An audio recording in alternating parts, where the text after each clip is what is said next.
Hello, I'm Graham Fitch, and I'm coming to you from Steinway Hall in London for Pianist Magazine, and I'm going to be talking in this video about the 20-minute practice session. Now, what is the 20-minute practice session? Well, rather than doing all our practice in one block, the idea behind the 20-minute practice session is that we schedule micro task-specific practice blocks. And I'm going to give you a few ideas for these. I think it's important to be as specific as you possibly can about what it is you want to achieve in any given practice session, rather than just coming to the piano, opening up the music, thinking, what shall I do today? So you come to the piano with a very clear goal, and you don't have to time it to 20 minutes. It might be 30 minutes. You can use it for tackling problem spots in your piece that you previously identified. Could be a few bars here, a few bars there. You could do it for finessing sound, so you might want to work a little bit without the pedal. But I'm going to show you first of all an intermediate piece, a lower intermediate piece from Schumann, and this is the Knight Rupert. You probably all know.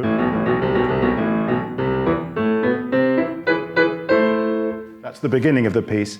But I'm going to take bar 37, actually just 4 bars from bar 37, because that causes a lot of young pianists or intermediate pianists to trip up and stumble. And so what happens when they get there, they have accidents and stop and fumble, and they never really sort out the problems. So we're going straight for the jugular here. We're going straight to this spot. Let me just play a little bit of it for you.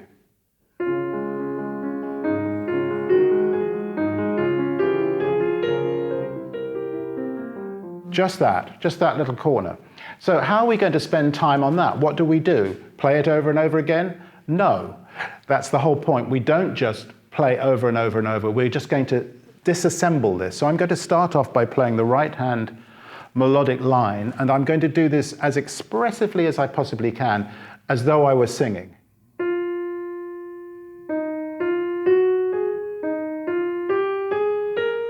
Can you feel what I was doing there? I was listening to my tone after the long note, matching up, making a little crescendo up there, and feeling the falling interval. So in other words, making it beautiful. And I would then want to join that together with my left hand, minus the accompaniment which is going on in the underneath of the right hand. So we're going to get this effect.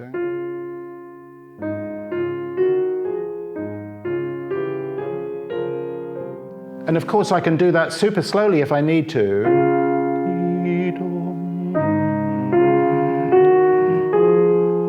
And that's a really great thing to do. Slow right down.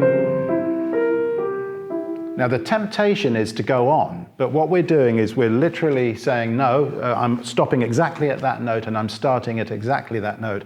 Now the next thing I would suggest doing is working a little bit on the right hand by itself. And if we look, and let me just show you what the right hand's doing. I've got a melody on the top, the one that I've just played for you, and on the underneath, we've got an accompaniment in semiquavers, that's 16th notes.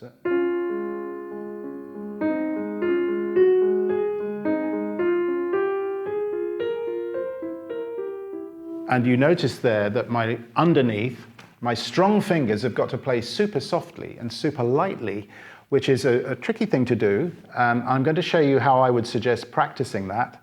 And that would be, first of all, to do a staccato on the accompaniment, like this, with no pedal. Now you may wonder, why staccato? By separating the touches, I'll eventually be able to separate the dynamics and play softly underneath. Keep loose. Check in with the wrist at all times. Do you see how flexible that wrist is? I'm not locking anywhere. And there's a feeling of yumminess in the hand, you know, that delicious sensation of connecting with the keyboard and really enjoying the sound. After I've done that, I'm going to do a little bit of chaining to put that together. Chaining is what? Just a little bit at a time at the speed, perhaps just that first bit, and then maybe when I've got good at that, I just add one more beat, one more note. Maybe I can go on a little bit more. Maybe I'll start now from bar 2 and just work on those first 2 beats. See how I'm doing here? And by chaining like that, at the speed that I want, I will get the tempo rather more efficiently than if I were to sit there for hours with a metronome cranking it up, 1 beat a minute on each repetition, which is a little bit mind-numbing. This way you get there quicker.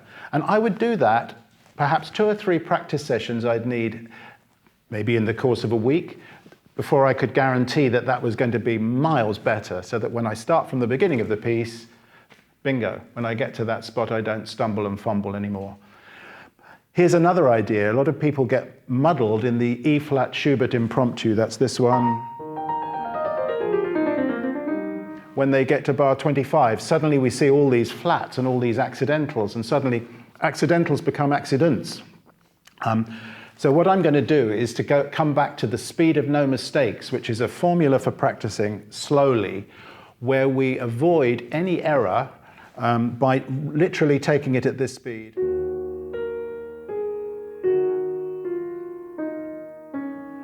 And if you've been playing this piece for a while, and you notice that you're accident prone there, take the speed of no mistakes as a first port of call. Don't forget to work hands separately. A lot of people forget hands separately. And you'll notice here what I'm doing is making it sound like a melodic line. Crescendo to the top, and then hide this group of notes. New phrase. There's lots of flats here. I've got to make a nice smooth transition over my thumb to get the 4th finger in place. Rise, as soft as you can there. Now, when I've done a little bit of slow practice like that, I'm going to want to do perhaps some rhythm practice. Now, what rhythm practice? Let me just demonstrate it. I'm going to stop on the first note of each group of 3.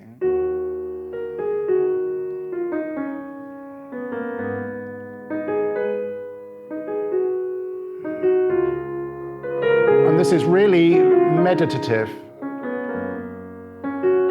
So what happens is I've got one note that I stop on, and then I've got an impulse of 2 notes that I play, not perhaps at the tempo, although I could play that at the tempo, the impulse of 3,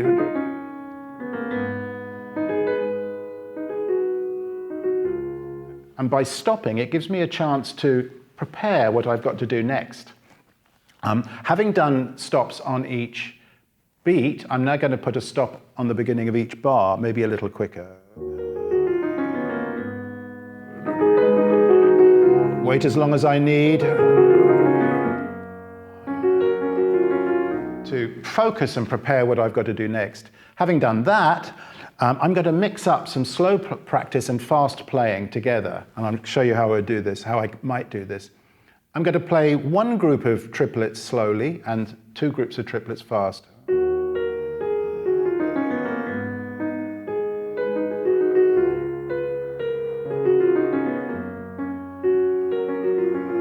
And then I can move that slow group to the 2nd beat and then to the 3rd beat. And then I can play 1 bar fast and 1 bar slowly. Do you see, I've given you a few ideas there how you can really invest time into making that section amazing, and actually it should feel easy at the end. Another example for you, the Rachmaninoff C-sharp minor prelude. A lot of people get to the end of this piece and they don't really know these chords. I'm going to speed them up. They should be much slower than this, but if I play them at the speed, we'll be here until Christmas. These chords, they're gorgeous. Each one of them has a different flavor. Each one of them has a different face. What emoji would you give that? here.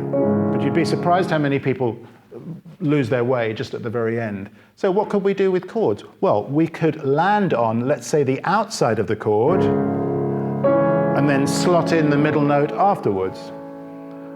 This is a practice tool I call selective landing.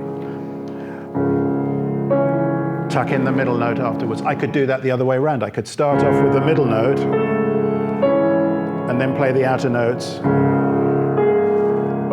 And then I'm noticing all sorts of patterns that I might not notice. Listen to that dissonance. I might not notice that if I just played the whole chord all in one together. What else? Well, maybe we could take inspiration from a much earlier period of music.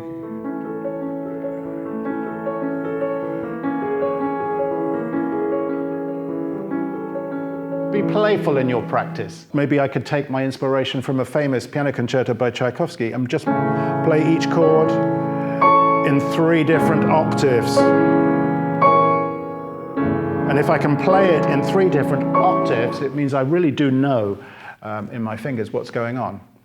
To wrap up, one other example for counting. A lot of people play the Clair de Lune of Debussy, and the first page is a mess rhythmically because they've lost their way with the counting. So how about a designated practice session where we count out aloud as we play? Let me see if I can do that for you. So I'm going to count the 1 and 2 and 3 and as I play and match up the tuplets I should call them, with my counting, which is a challenge. 1 and 2 and 3 and 1 and 2 and 3 and that's a long note. 1 and 2 and 3 and can you feel where those tuplets go? A lot of people, when they play, they get to that spot and it's very ambiguous what's going on. It needs to sound ambiguous. Debussy has built in the ambiguity to the music, but we need to know where that pulse is, and counting out aloud is a great way of doing it. That's given you a few ideas, I hope, for how to use micro task-specific practice sessions, how to introduce them into your practice. I hope it helps you.